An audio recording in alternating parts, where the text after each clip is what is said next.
Hello, everybody. My name is Connor, and this is another episode of 1 Minute English.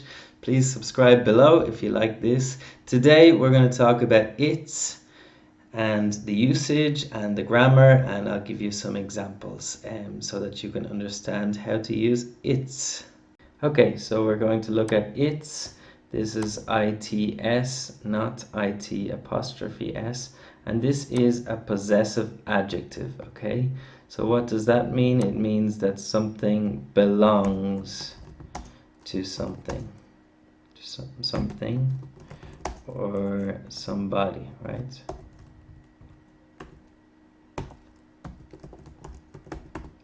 Common examples of this are my, your, his, her. Okay, so we have his, we know is for male, and her is for female. So when do we use its? It's usually for objects,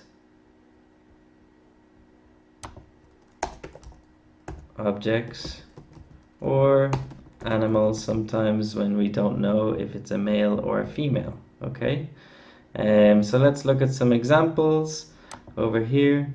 Everything has its place, okay, because we're talking about things here, objects. Okay, so everything has its place.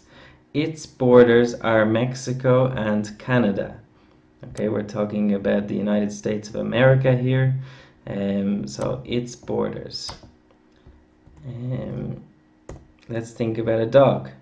Its tail is long. Okay, maybe you don't know if the dog is male or female, so you can say its tail is long. I hope that helps.